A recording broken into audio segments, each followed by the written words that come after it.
கோபுரம் டிவி நேயர்களுக்கு இனிய வணக்கம். இன்று பிறந்தநாள் காணும் மற்றும் மணநாள் காணும் அத்துணை சகோதர சகோதரிகளுக்கும் எங்களது இனிய வாழ்த்துக்கள்.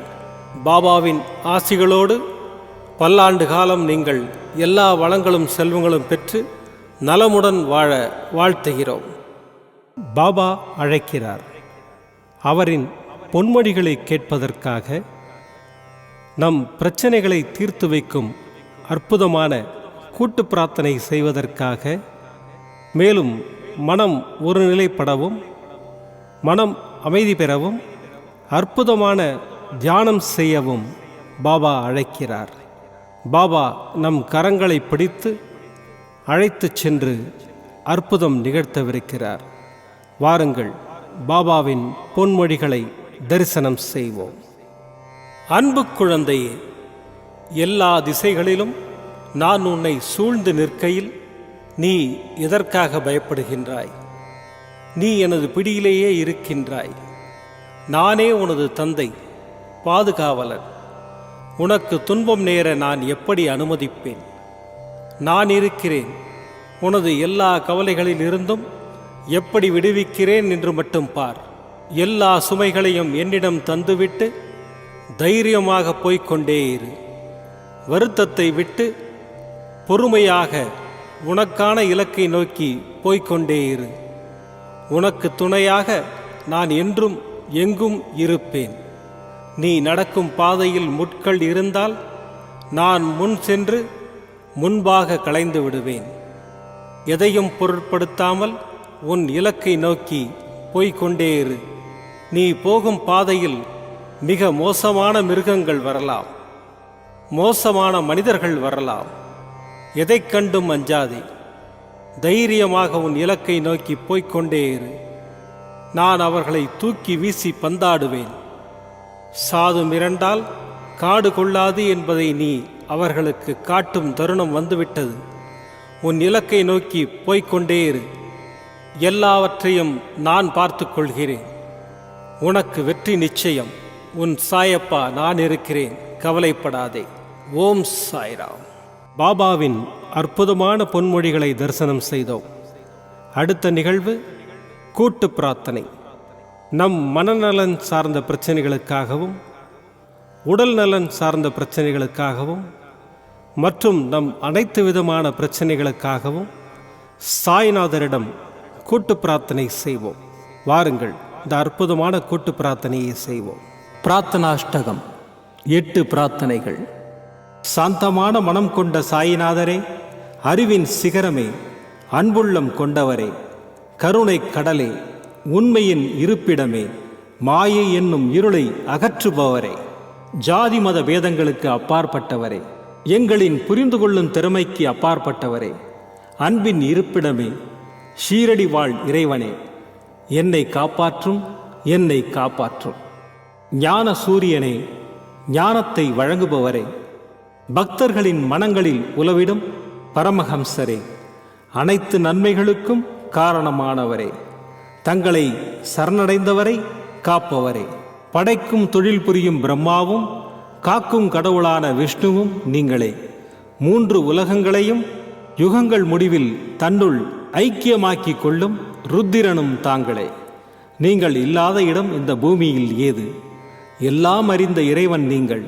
எங்கள் எல்லோரின் இதயங்களிலும் வசிப்பவரும் நீங்களே. எனது எல்லா குற்றங்களையும் மன்னிக்க வேண்டும் என்று வேண்டி கேட்டுக்கொள்ளுகின்றேன். அலை அலையாய் தொடர்ந்து வரும் சந்தேகங்களையும் மனமயக்கங்களையும் போக்குவீராக. நீங்கள் கோமாதா, நான் பிறந்த இளங்கன்று. நீங்கள் சந்திரன், நான் சந்திரகாந்த கல். தங்கள் பாதங்கள் கங்கை நதி. பணிவுடன் இந்த தாசன் உங்கள் பாதங்களில் தலை வணங்குகிறேன். உங்கள் கைகளை என் தலைமீது வைத்து ஆசை கூறுங்கள். என் கவலைகளும் துன்பங்களும் பறந்தோடட்டும். இந்த கணு தங்களின் தாசன். இந்த 8 துதிகளையும் கூறி நான் உங்களை சாஷ்டாங்கமாக நமஸ்கரிக்கின்றேன். எனது பாவங்கள், துன்பங்கள் மற்றும் ஏழ்மை நிலை இவை யாவும் உடனடியாக விலகி ஓடட்டும். ஓம் சாய்ராம். ஓம் சாய்ராம். ஓம் சாய்ராம். அற்புதமாக கூட்டு பிரார்த்தனை செய்தோம். பாபா நம்முடைய கோரிக்கையை ஏற்று நிச்சயமாக நமக்கு அற்புதங்களை செய்வார் என்பது சத்தியம். இனி கண்களை மூடி பாபாவை மனதில் நிறுத்தி பாபாவின் அற்புதமான சக்தி வாய்ந்த மந்திரத்தை அனுபவிப்போம். ஓம் ஷிரடி வாசாய வித்மஹே சச்சிதானந்தாய தீமஹி தன்னோ சாயி பிரச்சோதயாத். ஓம் ஷிரடி வாசாய வித்மஹே சச்சிதானந்தாய தீமஹி தன்னோ சாயி பிரச்சோதயாத். ஓம் ஷிரடி வாசாய வித்மஹே சச்சிதானந்தாய தீமஹி தன்னோ சாயி பிரச்சோதயாத். ஓம் ஷிரடி வாசாய வித்மஹே சச்சிதானந்தாய தீமஹி தன்னோ சாயி பிரச்சோதயாத். ஓம் ஷிரடி வாசாய வித்மஹே சச்சிதானந்தாய தீமஹி தன்னோ சாயி பிரச்சோதயாத். ஓம் ஷிரடி வாசாய வித்மஹே சச்சிதானந்தாய தீமஹி தன்னோ சாயி பிரச்சோதயாத். ஓம் ஷிரடி வாசாய வித்மஹே சச்சிதானந்தாய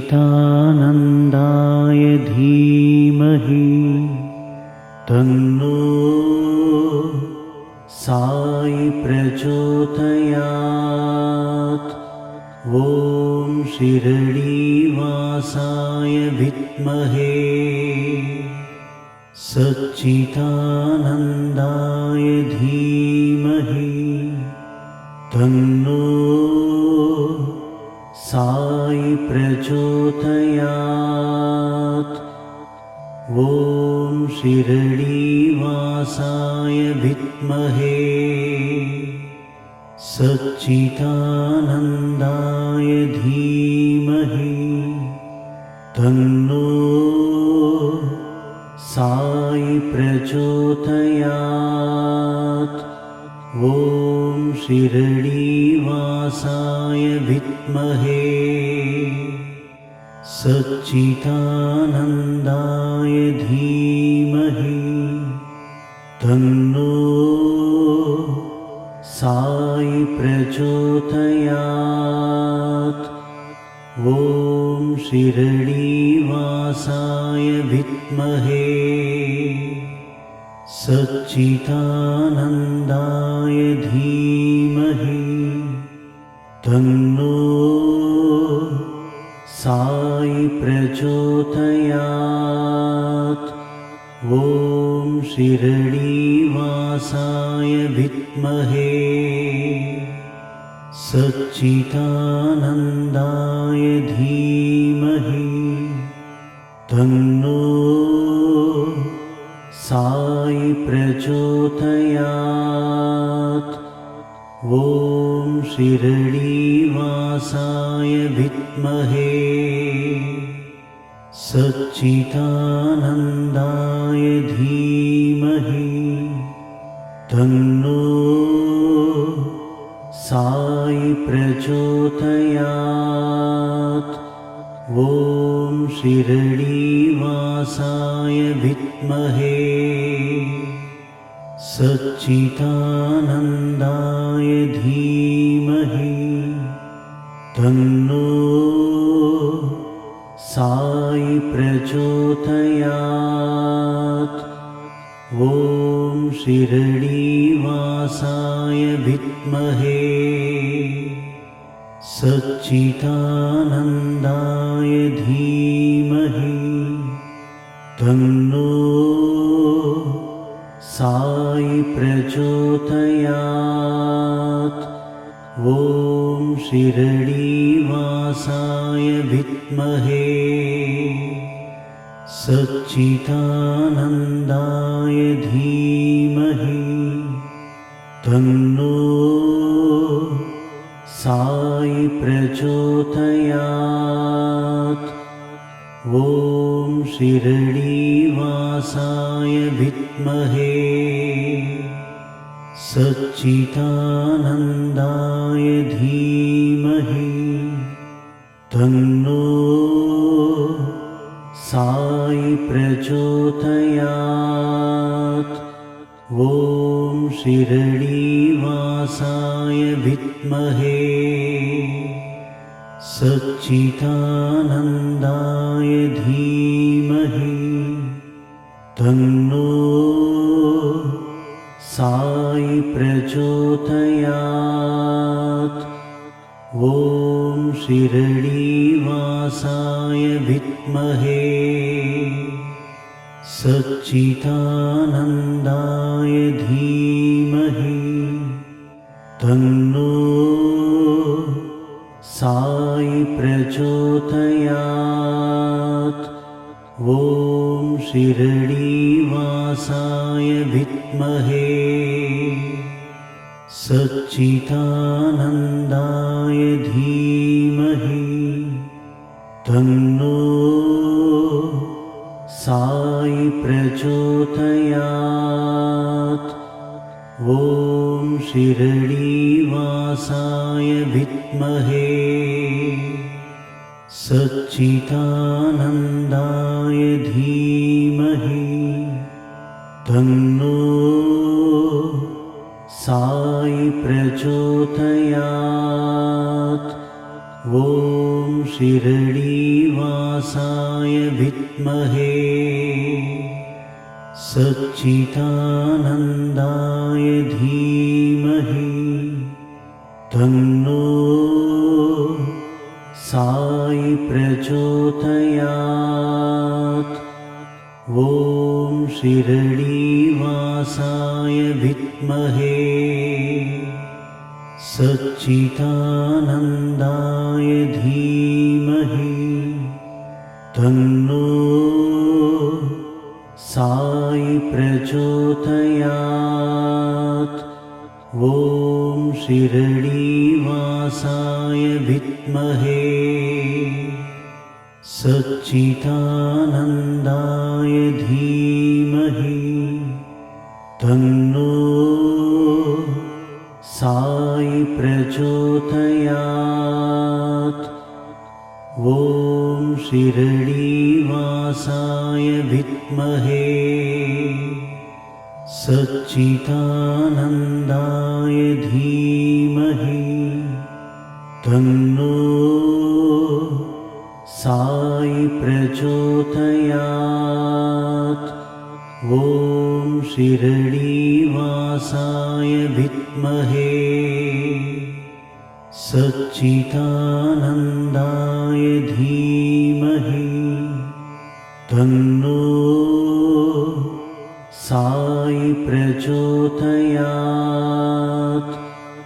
ॐ शिरडीवासाय विद्महे सच्चिदानन्दाय धीमहि तन्नो साई प्रचोदयात्।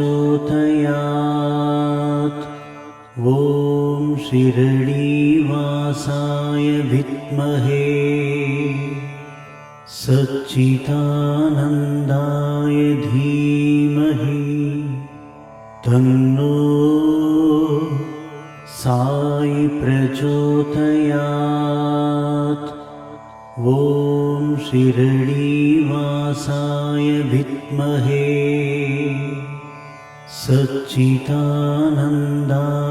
धीमहि तन्नो प्रचोदयात्। ॐ शिरडीवासाय विद्महे सच्चिदानन्दाय धीमहि तन्नो साई प्रचोदयात्। ॐ शिरडीवासाय विद्महे सच्चिदानन्दाय धीमहि तन्नो साई प्रचोदयात्। ॐ शिरडीवासाय विद्महे सच्चिदानन्दाय धीमहि तन्नो साई प्रचोदयात्। மீண்டும் நாளை காலை இந்த அற்புதமான பாபா அழைக்கிறார் நிகழ்ச்சியில் சந்திப்போம். நன்றி, வணக்கம். விதம் விதமான பக்தி நிகழ்ச்சிகளை உங்களுக்காக தந்து கொண்டிருக்கிறது உங்கள் கோபுரம் டிவி. உங்களுக்கு பிடித்த நிகழ்ச்சிகளை லைக் செய்யுங்கள், உங்களுக்கு பிடித்த மாணவர்களுக்கு ஷேர் செய்யுங்கள். மேலும் சப்ஸ்கிரைப் செய்வதோடு மட்டுமல்லாது அருகில் இருக்கும் பெல் பட்டனை கிளிக் செய்து கோபுரம் டிவி நிகழ்ச்சிகளை உடனுக்குடன் தெரிந்து கொள்ளுங்கள். மற்றும் ஒரு மகிழ்ச்சியான செய்தி, கோபுரம் டிவி ஆப்பை கூகுள் பிளே ஸ்டோரில் ஃப்ரீ டவுன்லோட் செய்து கோபுரம் டிவி நிகழ்ச்சிகளை தொடர்ந்து கண்டுகளியுங்கள், பாருங்கள், ரசியுங்கள், பரவசமடையுங்கள். gopuramtv.com பக்தி பக்திமயம்.